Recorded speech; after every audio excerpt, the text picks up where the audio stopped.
Hello dear students, welcome to Matrix Science Academy. तर आपण आज डिस्कस करणार आहोत chapter number 2 of your 12th standard information technology, that is introduction to SEO.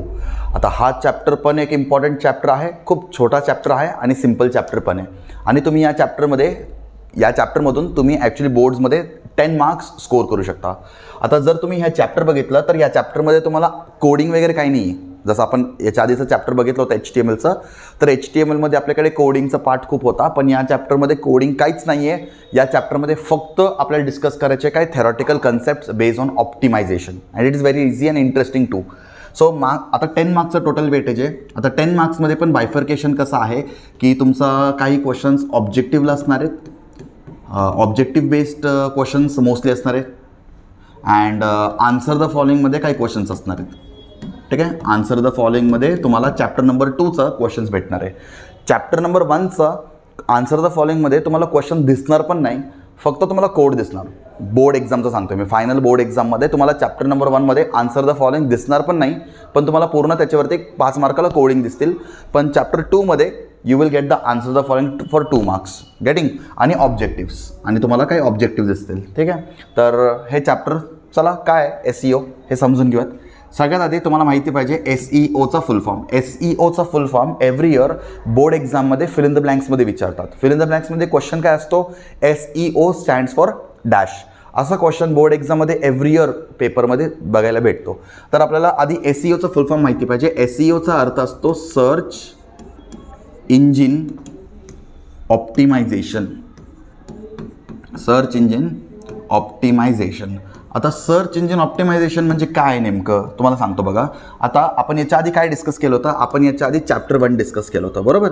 Chapter 1मध्ये आपण काय discussion केलं की वेबसाईट कसं बनवायचं. ठीक आहे, काय डिस्कस केलं, बेसिकली वेब पेज आणि वेबसाईट्स कसे बनवायचे हे आपण डिस्कस केलं. चॅप्टर 1मध्ये आपण HTMLचं कन्सेप्ट वापरून, HTML5चे कन्सेप्ट्स वापरून आपण क्रिएट करणार आहोत वेबसाईट. आता चॅप्टर 2मध्ये काय करणार आहे, त्याच वेबसाईटला ऑप्टिमाइज कसं करायचं ते आपण शिकणार आहोत. ठीक आहे, त्याच वेबसाईटला आपण ऑप्टिमाइज कसं करूयात ते आपण शिकणार आहोत. Now what do you mean by optimize और what do you mean by optimization सांगतो तुम्हाला. ठीक आहे, फॉर एक्झाम्पल शॉर्टमध्ये तुम्हाला एक स्टोरी सांगतो बघा. आपण फॉर एक्झाम्पल गुगलवरती गुगल ओपन केलं, बरोबर. Google is a search engine. आता हे तुम्ही समजून घ्या, सर्च इंजिन ऑप्टिमायझेशन. आधी तुम्हाला समजावं लागेल की हे सर्च इंजिन काय असतो. ठीक आहे, आधी तुम्ही समजून घ्या की हे सर्च इंजिन नेमकं काय आहे. सर्च इंजिन काय आहे, search engine is nothing but where we find our information on the internet. For example we have Google, we have Microsoft Bing. आपल्याकडे भरपूर एक्झाम्पल आहे सर्च इंजिन. याहू पण एक एक्झाम्पल आहे, पण आपण सगळ्यात जास्त वापरणारा सर्च इंजिन कोणता आहे, गुगल.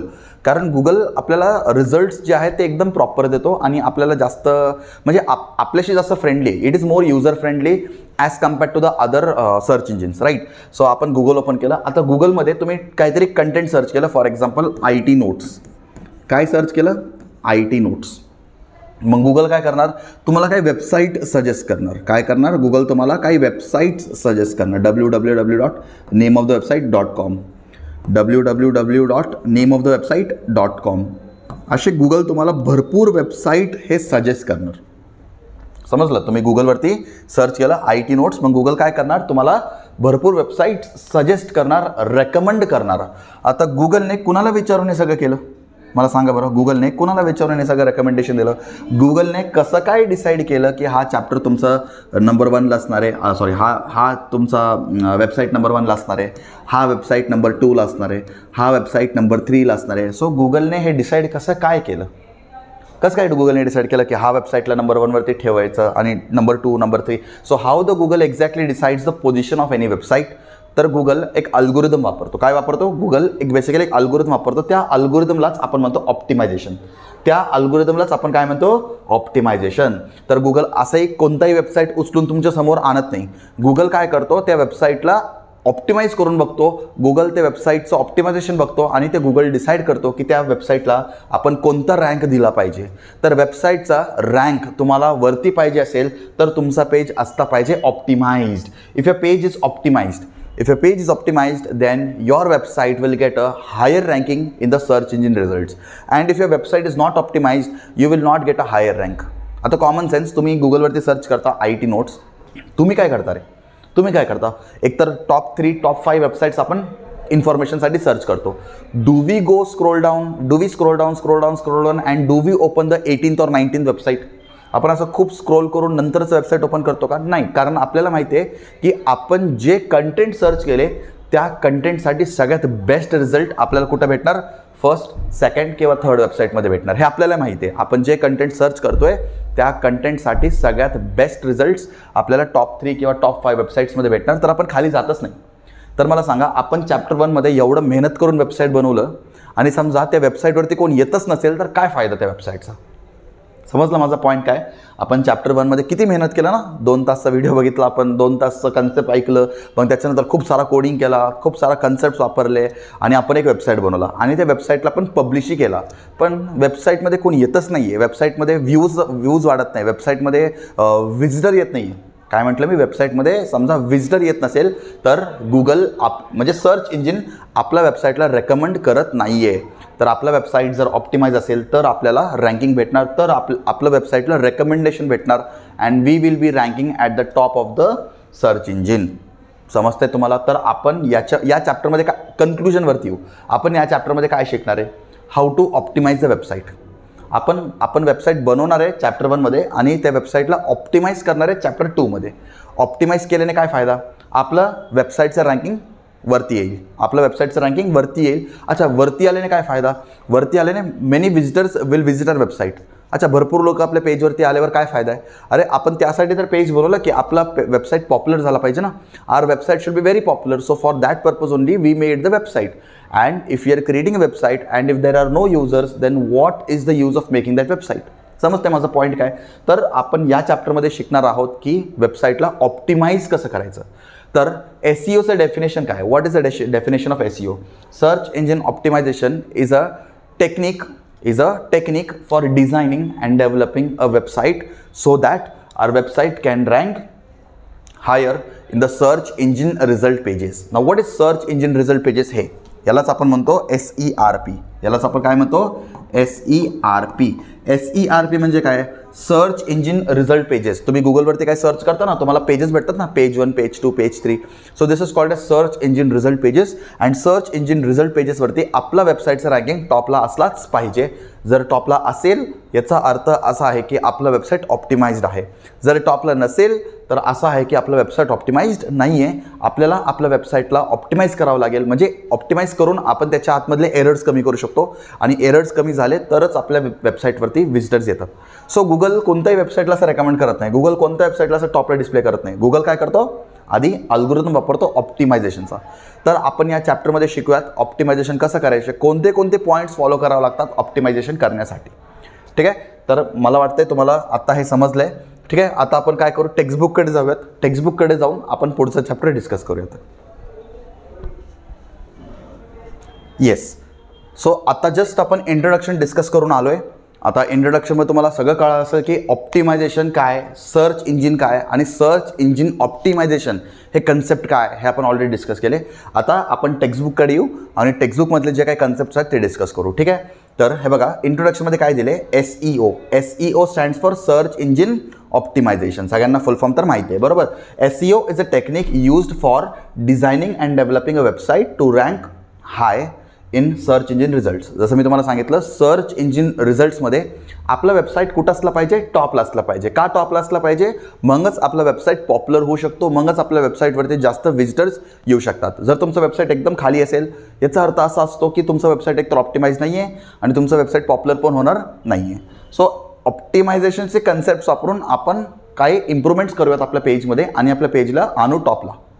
ठीक आहे, so it is a subset of search engine marketing. हा क्वेश्चन बोर्ड एक्झाममध्ये खूप वेळा विचारतात. Dash is a subset of search engine marketing. तुमचा आन्सर काय असला पाहिजे, SEO आणि ब्रॅकेटमध्ये त्याचा फुल फॉर्म पण लिहायचा. Always remember, fill in the blanks board एक्झाममध्ये येत असेल तर बोर्ड एक्झाममध्ये तुम्हाला फक्त शॉर्ट फॉर्म नाही पण त्याचा फुल फॉर्म पण लिहायचं आहे. I am talking for fill in the blanks, right. So you need to write SEO आणि ब्रॅकेटमध्ये तुम्हाला लिहावं लागेल सर्च इंजिन ऑप्टिमायझेशन. क्वेश्चन काय तो, dash is a subset of search engine marketing. तर सर्च इंजिन मार्केटिंगचा सबसेट काय आहे तुमचा, SEO. Thus SEO is useful in increasing the number of visitors to a website. तर SEOचा फायदा काय? So it is going to increase the number of visitors. As I told you, if our website is optimized, more number of visitors will be visiting our website. Why? Because Google will show it at the top, and when Google is going to refer or when Google is going to recommend our website at the top, automatically आपलं visitors account आपल्या page मध्ये वाढत जाईल. समजते? तर हा पण question तुमच्या पेपरमध्ये खूप वेळा आलाय. SEO is useful in dash the number of visitors to website. Option increasing, option B decreasing, option C both increasing and decreasing, and option D none of the above. तर याचा आन्सर आहे option A, increasing. समजते? असं तुम्हाला MCQ मध्ये पण याचे question विचारू शकतात. Now there are two types of optimization. आता सर्च इंजिनबद्दल इथं थोडंसं दिले तुम्हाला.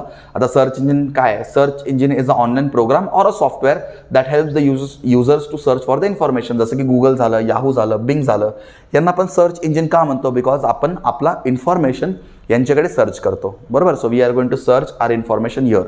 That is called as search engine optimization. आता सर्च इंजिन ऑप्टिमायझेशनचे आपल्याकडे दोन टाईप्स आहेत. एकाला आपण म्हणतो ऑन पेज SEO आणि एकाला आपण म्हणतो ऑफ पेज SEO. हे बघा, भरपूर स्टुडंट्स ना एक्झाममध्ये, आता मी स्वतः भरपूर वेळा स्टुडंट्सला हे मिस्टेक करताना बघतो. ऑन पेज SEO विचारलं तर ते SEOचे टेक्निक्स लिहितात, आणि जर SEOचे टेक्निक्स विचारलं तर ते टाईप्स लिहितात. आता आपण काय डिस्कस करतोय? आपण डिस्कस करतोय टाईप्स. ओके, तर आपण डिस्कस करतोय types of SEO.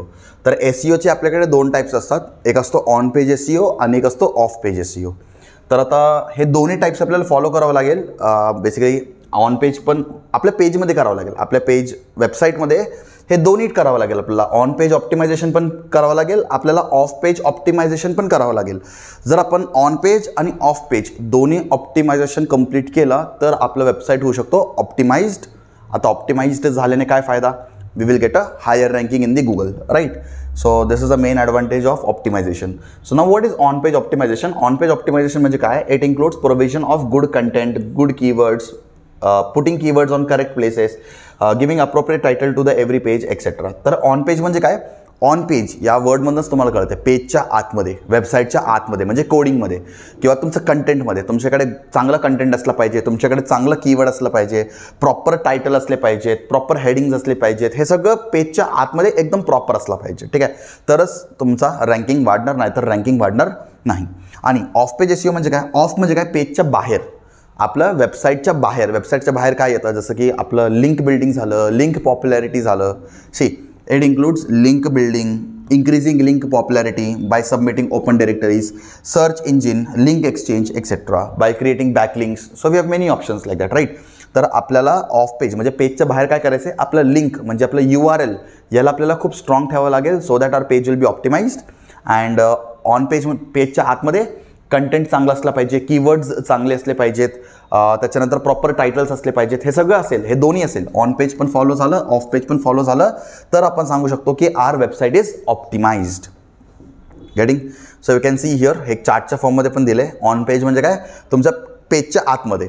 Of page म्हणजे काय? पेजच्या बाहेर. हे दोन्ही आपल्याला फॉलो करावं लागेल बरं का. हे दोन्ही फॉलो करावं लागेल. पेजच्या आतमध्ये काय काय करायचं आहे? टेक्स्ट प्रॉपर असले पाहिजेत, इमेजेस, वेबसाईट नॅव्हिगेशन सगळं एकदम प्रॉपर असलं पाहिजे. ऑफ पेज म्हणजे काय? लिंक कसं असलं पाहिजे, वेबसाईट रिलेशन कसं आहे ते पण मॅटर करतो. समजलं? हे सगळं पेजच्या बाहेर. तर these are the two types of SEO. एक्झाममध्ये हा क्वेश्चन खूप कॉमनली विचारतात, what is SEO, explain the types of SEO. असं तुम्हाला 2 मार्काला क्वेश्चन विचारतात. तर तुम्हाला हे पूर्ण पॅराग्राफ पाठ पाहिजे, हे दोन्ही पॅराग्राफ तुम्हाला लक्षात पाहिजे. ठीक आहे, चलो now we go to the next slide. So next is techniques. Next काय आपल्याकडे? Techniques of SEO. जसं आपण टाईप डिस्कस केलं तसं आपल्याकडे आहे टेक्निक्स. तेच तुम्हाला म्हटलं स्टार्टिंगला की काही स्टुडंट्सला टाईप्स आणि टेक्निकमध्ये कन्फ्यूज होतात. ते टाईपमध्ये टेक्निक लिहितात, टेक्निकमध्ये टाईप्स लिहितात. उलटं करू नका फक्त एक्झाममध्ये. टेक्निक आपल्याकडे 2 टेक्निक आहे, म्हणजे ऑप्टिमाइज करायला आपल्याकडे 2 टेक्निक आहेत. ठीक आहे, कोणताही वेबसाईट ऑप्टिमाइज करायला आपल्याकडे 2 टेक्निक्स आहेत. एकाला आपण म्हणतो व्हाईट हॅट आणि एकाला आपण म्हणतो ब्लॅक हॅट. आता काय आहे टेक्निक्स? हे बघा, व्हाईट हॅट म्हणजे काय? प्रॉपर लिगली आणि प्रॉपर इमानदारीने आपण पेजला ऑप्टिमाइज करतो. ब्लॅक हॅट म्हणजे काय? काहीतरी जुगाड करून आपल्या वेबसाईटला ऑप्टिमाइज करायचं, पण काय हे टेम्पररी आहे. आत्ता तुम्ही ऑप्टिमाइज करताल तुमचं, काहीतरी जुगाड करून तुम्ही तुमच्या पेजला ऑप्टिमाइज करताल, पण गुगलचा अल्गोरिदम तुमचं रेकमेंडेशन जास्त करणार नाही if you follow the black hat. Temporary you will get the recommendations और you will get a higher ranking temporary, but not a final solution. मग फायनल सोल्युशन काय आपल्याकडे? White hat. If you use the white hat strategies, if you use the white hat techniques, white hat टेक्निकने तुमचा वेबसाईटचा ranking चांगला वाढू शकतो. एक्झाममध्ये हा पण क्वेश्चन येतो, डिफरन्शिएट किंवा explain white hat and black hat techniques of SEO. तर एक्झाममध्ये समजा हा क्वेश्चन आला तर तुम्हाला हे सगळे पॉईंट्स लिहिता आले पाहिजे. आन्सर द फॉलोइंगमध्ये हेच क्वेश्चन्स असतात. मी तुम्हाला मोजून 4च क्वेश्चन सांगणार आहेत आणि ते चारच क्वेश्चन तुमच्या पेपरमध्ये तुम्हाला दिसेल. ठीक आहे. तर व्हाईट हॅट स्ट्रॅटेजीज काय काय? Relevant content, well label images. Relevant content म्हणजे काय? तुमच्या वेबसाईटमध्ये तुम्ही जे कंटेंट ॲड करता that should be related to your website. बरोबर. इमेजेस असेल तर त्याला प्रॉपर लेबल असला पाहिजे, प्रॉपर लिंक रेफरन्स असले पाहिजेत, complete sentence with good spelling and grammar. तुम्ही जर तुमच्या वेबसाईटमध्ये एखादा कंटेंट ॲड करत असाल तर त्या कंटेंटमध्ये स्पेलिंग प्रॉपर असलं पाहिजे आणि ग्रामर पण प्रॉपर असलं पाहिजे. हे सगळं नसेल तर पेज ऑप्टिमाइज होणार नाही आणि पेज ऑप्टिमाइज नाही झालं तर रँकिंग भेटणार नाही. Standard compliant HTML, proper HTML लँग्वेजनेच तुम्ही कोडिंग केलं पाहिजे. Unique and relevant page title. प्रत्येक वेबसाईटला युनिक आणि रेलेव्हंट म्हणजे related to the website. Relevant means what? Related to the website. असं नाही की वेबसाईट आपण एका पॉईंटला बनवलं आणि आपण त्या वेबसाईटमध्ये काहीतरी वेगळंच डिस्प्ले करतोय, असं नाही झालं पाहिजे. तर हे तुम्ही सगळं फॉलो केलं then you are following the white hat strategies. हे strategies can help you, these strategies can help you to rank your website higher in the search engines, right? And what is black hat? Black hat म्हणजे काय? काहीतरी जुगाड करून आपल्या वेबसाईटला optimise करणं. जसं की डुप्लिकेट कंटेंट. ठीक आहे, डुप्लिकेट कंटेंट म्हणा किंवा कॉपीड कंटेंट म्हणा. ऑलरेडी एखादा वेबसाईट आहे, त्या वेबसाईटमधून तुम्ही कंटेंट कॉपी करून तुमच्या वेबसाईटमध्ये पेस्ट केलं. बरोबर. तर that is considered as duplicate content, that is considered as relevant content. आणि गुगल तुमचा ब्लॅक हॅट स्ट्रॅटेजीला जास्त व्हॅल्यू देणार नाही. फॉर एक्झाम्पल तुम्हाला सध्या काही दिवसांसाठी तुम्हाला रँकिंग भेटेल, पण हळूहळू तुमचं रँकिंग कमी होत जाईल. Invisible text and stuffed keywords. Proper text नसेल, स्टफ्ड कीवर्ड्स असेल then that is a black hat. Cloaking or redirecting the user to the another site or pages. Cloaking or redirecting म्हणजे काय? तुम्ही पण मोस्टली बघितलं असेल, तुम्ही एखादं वेबसाईट ओपन करता, एखादं वेबसाईट ओपन केल्यानंतर त्याच्यावरती तुम्ही क्लिक करता तुम्ही दुसऱ्या वेबसाईटवरती जाता, परत त्या वेबसाईटवरती क्लिक करता, त्या वेबसाईटमधून तुम्ही नेक्स्ट वेबसाईटला जाता, परत त्या वेबसाईटमधून तुम्ही अजून एक वेबसाईटला जाता. असं तुम्ही फिरत राहता, पण तुम्हाला जे कंटेंट पाहिजे ते कंटेंट शेवटपर्यंत भेटणार नाही. यालाच आपण म्हणतो cloaking or redirecting the user to the another site or page. जर असं केलं that is also black hat strategy. म्हणजे हे असं ब्लॅक हॅट स्ट्रॅटेजी आपल्याला फॉलो करायचंच नाही आहे. Link from sites with non relevant content. म्हणजे असं नसलं, नॉन रेलेव्हंट कंटेंटच नसलं पाहिजे. तुम्ही ज्या कारणासाठी वेबसाईट बनवले त्याच कंटेंट तुम्हाला युजरला डिस्प्ले करायचं. ठीक आहे. तर these are the strategies which you must follow or which you must know. That is white hat and black hat strategies. एक्झामला तुम्हाला 2 मार्काला याच्यावरती पण क्वेश्चन विचारू शकतात. परत एकदा सांगतो, फक्त टाईप्स आणि स्ट्रॅटेजीजमध्ये कन्फ्यूज होऊ नका. नेक्स्ट, आता आपण एवढं डिस्कस करतोय, ऑप्टिमायझेशन करायचं आहे, ऑन पेज करा, ऑफ पेज करा, टाईप्समध्ये, मग टेक्निक्समध्ये व्हाईट हॅट वापरा, ब्लॅक हॅट वापरा, हे सगळं झालं. पण ॲक्च्युअलमध्ये करायचं काय आपल्याला? ॲक्च्युअलमध्ये ऑप्टिमायझेशन करण्यासाठी काय करायचं आहे? तर you can see here some points. काय काय करायचं आहे? 4-5 पॉईंट्स आहेत, ते तुम्हाला सांगतो बघा. सगळ्यात आधी SEO पेज स्ट्रक्चर ऑप्टिमायझेशन. तुमचं वेबसाईटचं स्ट्रक्चर असं असलं पाहिजे. कसं असलं पाहिजे? काय काय पॉईंट्स असले पाहिजेत? हे बघा. HTML programs should always start with doc type HTML. तुम्ही नेहमी HTMLचं आता तर आपण कोडिंग करताना HTML पासून स्टार्ट करतो, पण जर तुम्ही HTML5 क्रिएट करत असाल तर your website should always begin with doc type HTML. जर डॉक टाईप HTML नसेल तर काय? रँकिंग खाली जाणार, ऑप्टिमाइज होणार नाही तुमचं वेबसाईट. If it is a singular tag, example image, it should be self enclose like this. ठीक आहे. जर आपल्याला माहिती आहे आता आपल्या HTMLमध्ये 2 टाईपचे टॅग्स असतात. एकाला आपण म्हणतो कंटेनर टॅग्स आणि एकाला आपण म्हणतो एम्प्टी टॅग्स किंवा सिंग्युलर टॅग्स. तर तुम्ही एखादा एम्प्टी टॅग किंवा सिंग्युलर टॅग वापरत असेल तर सेल्फ एन्क्लोज करायचं. जसं की IMG टॅग आपण ओपन असं करतो. आपण IMG टॅगला कधी असं क्लोज करत नाही बरं का. तुम्हाला 11th पासून मी सांगितले IMG टॅगला आपण असं कधी क्लोज करत नाही. पण ज्या टॅग्सला आपण क्लोज करत नाही त्यांना आपण असंच नाही सोडणार, त्यांना आपण काय करणार? सेल्फ एन्क्लोज करणार. सेल्फ एन्क्लोज कसं करणार? IMG आणि मग नंतर स्लॅश देणार. हा पण पॉईंट असला पाहिजे. हे असेल तरच आपला वेबसाईट होणार optimize. Order of tags should be proper. म्हणजे सगळ्यात आधी HTMLच असला पाहिजे. HTML टॅग नंतर हेड असला पाहिजे. ठीक आहे. हेड नंतर टायटल असला पाहिजे. बरोबर. टायटल द्या, टायटल क्लोज करा, मग हेड क्लोज करा, मग बॉडी टॅग ओपन करा. म्हणजे हे ऑर्डर ऑफ टॅग्स जे आहेत, ऑर्डर ऑफ टॅग्स तुमचं प्रॉपर असला पाहिजे. ठीक आहे. Most of the time recently open tag will be closed first. हा, आपण कोडिंग करताना हे फॉलो करतोच. जे टॅग आपण रिसेंट ओपन करतो आणि त्या रिसेंटली ओपन करतो म्हणजे एकदम लास्टला आपण जे टॅग ओपन करतो त्यालाच आपण आधी क्लोज करतो. ठीक आहे. Recently open tags will be closed first. हे सगळं पॉईंट्स तुम्हाला लक्षात राहिला पाहिजे. ठीक आहे. कारण हे सगळं फॉलो केलं तरच तुमचं पेज होणार ऑप्टिमाइज्ड. आणि नाही फॉलो केलं तर ऑप्टिमाइज होणार नाही. ठीक आहे. चलो मग त्याच्यानंतर it is recommended to use. आपल्याकडे काही रेकमेंडेशन्स पण आहेत. आता रेकमेंडेशन्स काय आपण डिस्कस करूयात. हे बघा, टायटल टॅग recommendation काय. Title is the first thing that the user notices in search results list while using Google for searching. सगळ्यात आधी युजर काय नोटीस करतो, title.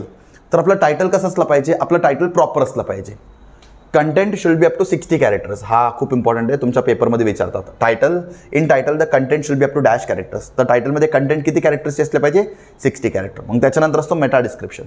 While creating a website meta description should be use to boost your on page SEO. Meta काय असतो, आता Meta काय असतो आपण ऑलरेडी चॅप्टर 1 मध्ये डिस्कस केले. ठीक आहे. वेबसाईटला डिस्क्रिप्शन देण्यासाठी आपण मेटा टॅग वापरतो. ठीक आहे. आठवते सगळ्यांना मेटा टॅग, मी तुम्हाला चॅप्टर 1 मध्ये सांगितलं होतं. हां, आता हे मेटा टॅग काय करतो, हे पण असलं पाहिजे. जर हे नसेल तर तुमचा पेज ऑप्टिमाइज होणार नाही, आणि हे असेल तर तुमचं पेज होईल ऑप्टिमाइज. आणि मेटा टॅगचं डिस्क्रिप्शन किती असतो, 70 to 160 कॅरेक्टर्स. लक्षात ठेवा, हे तुमच्या MCQ 2 करेक्ट आन्सरमध्ये विचारतात. 70 to 160 कॅरेक्टर्स तुमचं मेटा असलं पाहिजे, आणि तुमचं टायटल असलं पाहिजे 60 कॅरेक्टर्स. हे सगळं खूप इम्पॉर्टंट आहे बरं का. हेच तुमच्या ऑब्जेक्टिव्ह टाईप क्वेश्चनमध्ये विचारतात. तर पेजला ऑप्टिमाइज करण्यासाठी टायटल किती असलं पाहिजे, your title should be 60 and Meta description किती असलं पाहिजे, Meta description should B 70 to 160. ठीक आहे. अच्छा, हे नसेल तर काय होणार, तुमचा पेज ऑप्टिमाइज होणार नाही. आणि असेल तर काय होणार, तुमचा पेज ऑप्टिमाइज्ड असेल. हे असेल तर काय, तुमचं पेज कसं असेल, ऑप्टिमाइज्ड असेल. चलो आता पुढे आपण जाऊयात. हां, त्याच्यानंतर हेडिंग टॅग कसं असलं पाहिजे, the page should include proper heading from H1 to H6 wherever required. आता असं नाही की तुमच्या वेबसाईटमध्ये फक्त H1 असला पाहिजे, फक्त H2 असला पाहिजे. सगळे हेडिंग वापरायचं. म्हणजे तुम्हाला लार्ज हेडिंग पाहिजे असेल तर H1 किंवा H2, मीडियम हेडिंग पाहिजे असेल तर H3 किंवा H4, आणि सगळ्यात छोटा हेडिंग पाहिजे असेल तर H5 किंवा H6. असं आपण प्रॉपर हेडिंग्स वापरत जाऊ, तरच आपलं पेज राहील ऑप्टिमाइज्ड. आणि त्याच्यानंतर अजून काय असलं पाहिजे, image tag with alt attribute. आता हे पण क्वेश्चनमध्ये विचारतात, images should be always with which attribute, alt attribute. तर इमेजला आल्ट ॲट्रिब्यूट असणं इम्पॉर्टंट आहे. आल्ट ॲट्रिब्यूट म्हणजे काय, फॉर एक्झाम्पल तुम्ही एखाद्या इमेजवरती माऊस पॉइंटर घेऊन जाता, तर तुम्हाला त्याचं डिस्क्रिप्शन भेटतो. ते इमेजबद्दल तुम्हाला डिस्क्रिप्शन भेटतो, and that description comes with help of the alt attribute. ठीक आहे. सो इमेजला कंपल्सरी काय असलं पाहिजे, आल्ट ॲट्रिब्यूट. म्हणजे तुमचा माऊस पॉइंटर जसं इमेजवरती जाणार, माऊस पॉइंटर इमेजवरती जाताच आपल्याला त्या इमेजचं डिस्क्रिप्शन भेटणार, बरोबर. So the alt attribute gives the information about the image. So we can get the information about the image by using which attribute, alt attribute. So even if the image does not download, it can make the viewers understand the image related information. आता image समजा download नाही जरी केलं कोणी, तरी त्या युजरला इमेजबद्दल पूर्ण इन्फॉर्मेशन भेटलं पाहिजे. असं आपलं वेबसाईट असलं पाहिजे. हे असेल तर सगळं हे आत्तापर्यंत आपण जे काही डिस्कस केलं, इमेजेसला आल्ट ॲट्रिब्यूट पाहिजेत, हेडिंग्स सगळे पाहिजेत, मेटा 70 to 160 पाहिजे, टायटल 60 पाहिजेत, स्टार्ट डॉक टाईपपासून झालं पाहिजे, इमेज सेल्फ एन्क्लोज असलं पाहिजे, सिंग्युलर टॅग सेल्फ एन्क्लोज असलं पाहिजेत, ऑर्डर ऑफ टॅग्स प्रॉपर पाहिजेत. हे सगळं फॉलो केलं तर काय, हे सगळं फॉलो केलं तर आपलं पेज राहील ऑप्टिमाइज्ड. आणि ऑप्टिमाइज्ड असेल तर आपलं रँकिंग असेल हाय. ठीक आहे. आता याच्यातला काय कोड वगैरे काय बघत बसू नका. या चॅप्टरमधलं कोडिंग तुम्हाला बोर्ड एक्झाममध्ये नाही नसणार आहे, आणि तुम्हाला प्रॅक्टिकलमध्ये नसणार आहे. ठीक आहे. तर या चॅप्टरचं कोड तुम्हाला बघायचंच नाही आहे. ठीक आहे. तर या चॅप्टरमध्ये फक्त तुम्हाला बघायचं आहे आन्सर द फॉलोइंग. चलो आता आपण नेक्स्ट टॉपिककडे येऊ, SEO कीवर्ड्स.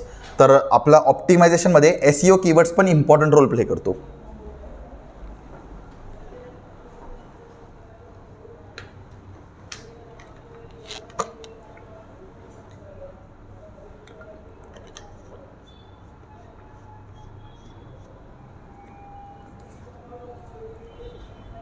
ऑप्टिमायझेशनमध्ये SEO कीवर्ड्स हा पण एक खूप इम्पॉर्टंट रोल प्ले करतो. कसं, हे बघा, आता कीवर्ड्स काय आहे तुम्हाला सांगतो शॉर्टमध्ये. आपण फॉर एक्झाम्पल एक वेबसाईट बनवतो आहे, आणि आपण आता फॉर एक्झाम्पल आपण एक मी वेबसाईट बनवलं for example IT code box.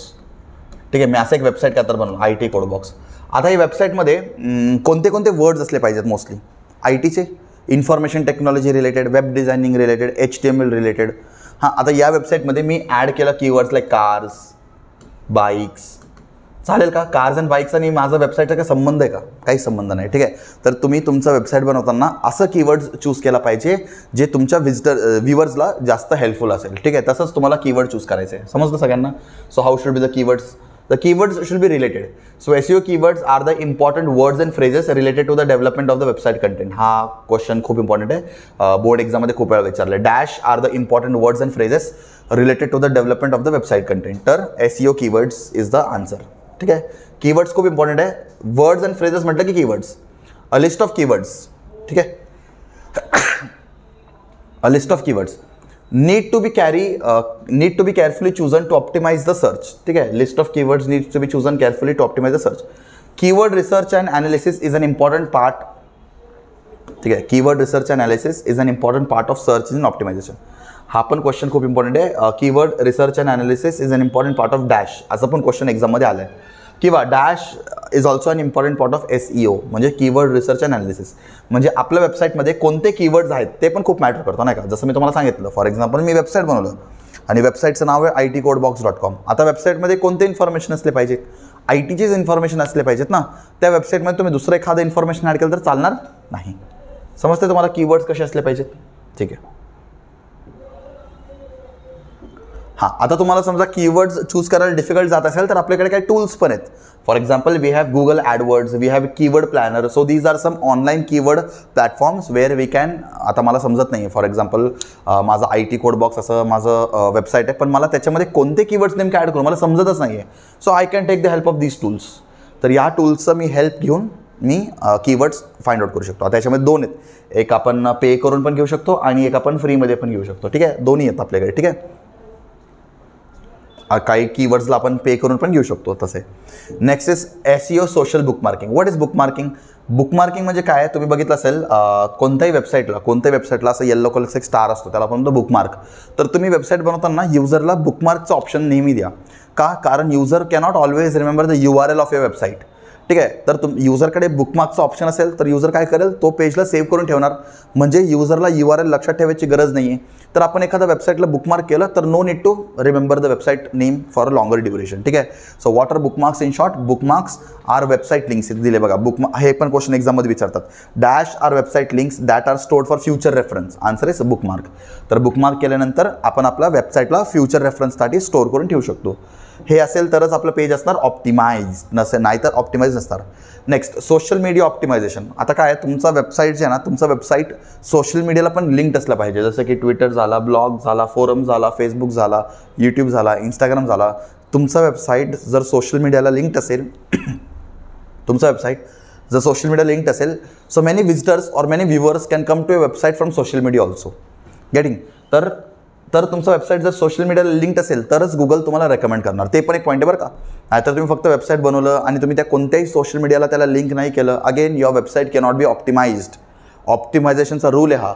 Optimisation आपलं वेबसाईट ऑप्टिमाइज्ड असण्यासाठी we need to connect our website with the social medias, right. Then only many visitors will come to our website and we will get a good ranking. समजते? Next काय, SEO backlinks. Backlinks are the links on website that when click take the users to the another site. Backlink म्हणजे काय, त्या लिंकवरती click करा, that will take you to the another site. सो आपल्या वेबसाईटला बॅकलिंक असले पाहिजेत, म्हणजे हायपरलिंक असले पाहिजे. असं नाही की फक्त एकच पेज आहे आणि त्याच्यामध्ये अजून काहीच नाही आहे. ठीक आहे, भरपूर हायपरलिंक असले पाहिजे. आपल्या वेबसाईटसाठी काही बॅकअप लिंक असले पाहिजेत, म्हणजे एक लिंक फेल झाला तरी दुसरा लिंक काम करू शकतो. ठीक आहे, तर एक्झामला हा पण question MCQ fill in the ब्लँक्समध्ये विचारतात. बोर्ड एक्झाममध्ये आतापर्यंत मी भरपूर फिल इन द ब्लँक्समध्ये हा क्वेश्चन बघितले. Dash are the links on website that when click take the user to the another site. याचा आन्सर काय असणार आहे? बॅकलिंक्स. बघा तुम्ही तुमच्या बोर्डच्या पेपरमध्ये दिसेल तुम्हाला. ठीक आहे, नेक्स्ट, अदर फॅक्टर्स. अजून ऑप्टिमायझेशन करायचे अदर फॅक्टर्स काय? Speed of the website. आता ऑफकोर्स आता वेबसाईटचं स्पीड कसं असलं पाहिजे? हाय असलं पाहिजे. आणि अजून एक फॅक्टर काय? Mobile friendliness.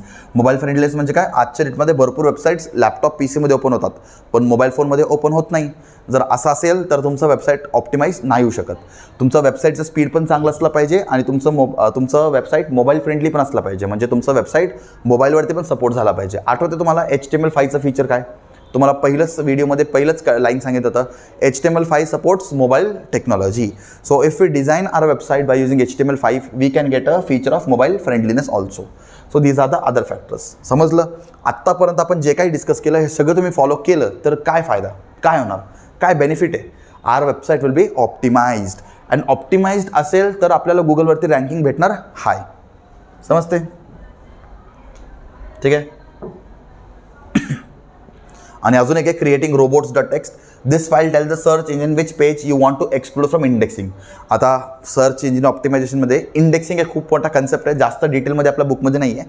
तर इंडेक्सिंग म्हणजे काय आहे, गुगलचा एक सॉफ्टवेअर असतो जे वेबसाईटचं फक्त टायटल आणि मेटा रीड करतो आणि युजरला रेकमेंड करतो की हा वेबसाईट तुमचा कंटेंटसाठी सुटेबल आहे की नाही. तर रोबोट्स डॉट टेक्स्ट हा एक असा फाईल आहे जो गुगलचा अल्गोरिदम रीड करतो. समजा हा पण असेल तुमच्याकडे तर तुमचा पेज कम्प्लिटली ऑप्टिमाइज होऊ शकतो. आता गुगलचा अल्गोरिदम तुमच्या वेबसाईटच्या आतमध्ये जाऊन बघत नाही की काय कंटेंट आहे काय नाही आहे. गुगलचा अल्गोरिदम फक्त बघतो की तुमचं टायटल टॅगमध्ये काय आहे, तुमचा मेटा डिस्क्रिप्शन काय आहे.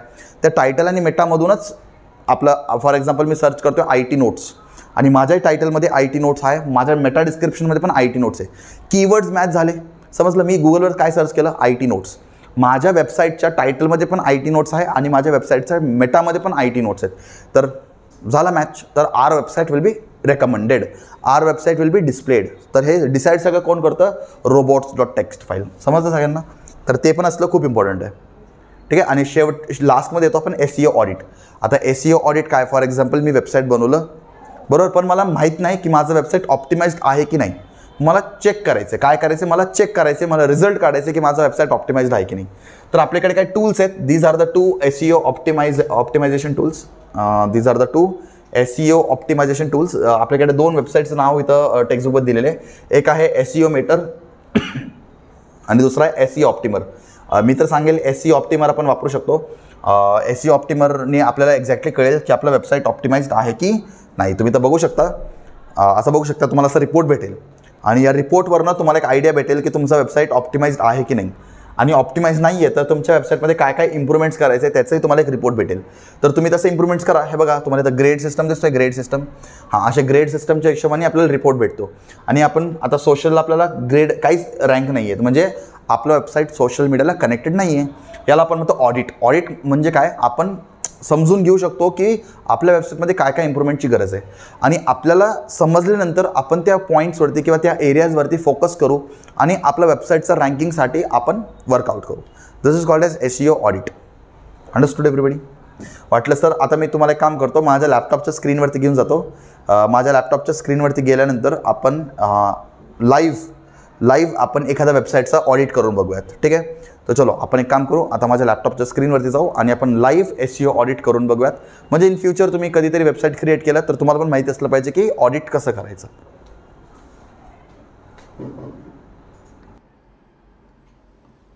आत्तापर्यंत आपण डिस्कशन केले चॅप्टर काय आहे आणि चॅप्टरमध्ये काय काय कन्सेप्ट दिलेत. आता आपल्याला डिस्कस करायचं आहे की SEO ऑडिट काय आहे.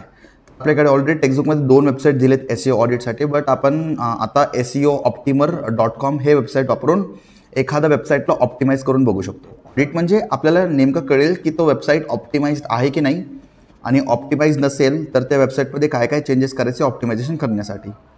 आधी आपल्याला ब्राउझर ओपन करावं लागेल. ब्राउझर ओपन करून गुगल ओपन केलं तरी चालेल.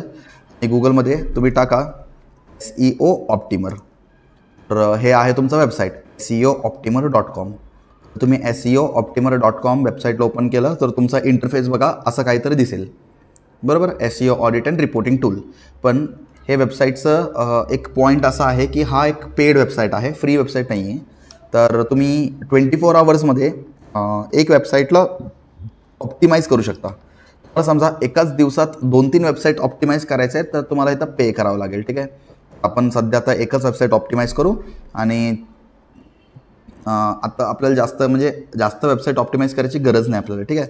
तर हे बघा, आपण एक एक्झाम्पल घेऊ, जसं की www.amazon.com. इथं कोणतंही दुसरी वेबसाईट घेऊ शकता की www.ebalbharti.com घेऊ शकता, www.flipkart.com घेऊ शकता. कोणतेही वेबसाईट घ्या, दॅट इज नॉट इश्यू. ठीक आहे. त्याच्यानंतर तुम्हाला ऑडिटचा बटन दिसतोय, तर वेबसाईटचा URL एंटर करायचं. URL एंटर केल्यानंतर you have to click on the audit button. Audit बटनवरती क्लिक केल्यानंतर एक 2 ते 3 मिनिटाचा टाईम लागतो रिझल्ट्स जनरेट व्हायला. तर तुम्ही बघू शकता इथं वरती लोडिंगचा स्क्रीन दिसतोय तुम्हाला. तर लोडिंगच्या स्क्रीनमध्ये रिझल्ट जनरेट होत आहे. आता आपण ॲमेझॉनसारखा वेबपेज घेतले तर याच्यामध्ये जास्त काही इश्यूज नसतील, पण तरी याच्यामध्ये पण काय रेकमेंडेशन्स आहेत तुम्ही बघू शकता इथं. तर ओव्हरऑल रँकिंग ॲमेझॉनला काय भेटले C. आणि तुमचं ॲमेझॉनचं वेबसाईट एखादा कम्प्युटरमध्ये कसं दिसतो ते पण तुम्हाला इथं दिलं आहे. आणि वेबसाईटचं रँकिंग आता आपल्या समोर आहेत बघा. तर सोशलला त्यांना F भेटले. Performance is very good, plus usability, links, SEO तुम्ही ग्रेड बघू शकता. सोशल आता ऑलरेडी ॲमेझॉन एवढं पॉप्युलर आहे, त्याचं मार्केटिंगची गरज नाही, म्हणून त्यांनी त्यांच्या वेबसाईटला कोणत्याही सोशल मीडियासोबत लिंक केलेलं नाही आहे. स्क्रोल केलं तर इम्प्रूव्हमेंट्स काय काय आहेत, जे आपण काय काय फिक्स करू शकतो इम्प्रूव्हमेंट्स तुम्ही बघू शकता. आणि त्या त्याचे इम्प्रूव्हमेंट्सचे प्रायोरिटी पण बघू शकता. लो प्रायोरिटी म्हणजे हे चालून जाईल, काम चालेल असं. रेड कलरमध्ये तुम्हाला काय दिसतंय का नाही? रेड कलरमध्ये आता सध्या तर काही दिसत नाही. तर रेड कलरमध्ये काही प्रायोरिटी आलं म्हणजे आपल्याला थोडं फोकस करून त्याच्यावरती वर्कआउट करावं लागेल फॉर गुड ऑप्टिमायझेशन, राईट. मग त्याच्यानंतर ऑन पेज SEO रिझल्ट्स. आता ऑन पेज SEO रिझल्ट्समध्ये इथं बघू शकता त्यांना C ग्रेड का भेटलं, त्याचं पण रिझन इथं आहे बघा. आता टायटल, आता ॲमेझॉनचं टायटल काय? स्पेंड लेस स्माइल मोर, हे ॲमेझॉनचं टायटल आहे. आपण आपल्या चॅप्टरमध्ये काय शिकून आलो आहे? टायटल असला पाहिजे 50 to 60 कॅरेक्टर्स, म्हणजे टायटल आपला असला पाहिजे 60 कॅरेक्टर्स. स्पेंड लेस स्माइल मोर याचं फक्त कॅरेक्टरचं लेंथ होतं 35, आपलं लिमिट आहे 60पर्यंत. हे बसत नाही आहे नाही का, लिमिटमध्ये बसत नाही, म्हणून इथं त्यांना क्रॉस भेटले. तर ॲमेझॉनने याच्यावरती वर्कआउट केलं, त्यांचं टायटलचं साईज थोडं वाढवलं 60पर्यंत, तर इथं त्यांना टिक भेटेल आणि हा पॉईंट क्लिअर होऊन जाईल. परत सांगतो, ॲमेझॉन स्वतः एक एवढं पॉप्युलर वेबसाईट आहे, ॲमेझॉनला हे छोट्या छोट्या गोष्टीवरती फोकस नाही जरी केलं तरी त्यांचं काम तर चालू असणार आहे. पण आपण ज्या वेळेस एखादा नवीन वेबसाईट बनवतो तर आपल्याला हे छोटे छोटे पॉईंट्स पण खूप मॅटर करतील, बरोबर. आता सगळ्यांना माहिती आहे मेटा डिस्क्रिप्शन किती असलं पाहिजे. मेटा डिस्क्रिप्शन तुमचं किती असतो रे, आठवतं तुम्हाला? मी सांगितलं होतं चॅप्टरमध्ये. मेटा डिस्क्रिप्शन किती असलं पाहिजे तुमचं? तुमचा मेटा डिस्क्रिप्शन असतो किती? इथं 120 to 160 दिले, बट आपला मेटा डिस्क्रिप्शन आपला असतो की लाईक 120 to 160, बरोबर. याच्यामध्ये आपला मेटा असला पाहिजे. आपलं शुल्ड बी इथं दिलं बघा, your page meta description however should be ideally between 120 to 160 characters including spaces. आता हे तुम्ही बघू शकता, हे आहे ॲमेझॉनचा मेटा डिस्क्रिप्शन. हे तुम्हाला ॲमेझॉनचा मेटा डिस्क्रिप्शन दिसतोय. आता ॲमेझॉनचा मेटा डिस्क्रिप्शनचा लेंथ किती आहे? 366. तर बघू शकता ॲमेझॉनचा मेटा डिस्क्रिप्शनचा लेंथ किती? 366. आपलं लिमिट काय? 160. आता लेंथ खूप जास्त मोठं होतोय, बरोबर. त्यांनी खूप काही ॲड करून ठेवलं आहे त्याच्यामध्ये. लेंथ आता खूप जास्त मोठं होतोय, तर हे लेंथ छोटं करावं लागेल तर ते मेटाच्या कॅरेक्टरमध्ये बसेल. आणि तर क्रॉसच्या ऐवजी आपल्याला भेटेल, क्रॉसच्या ऐवजी आपल्याला काय भेटेल?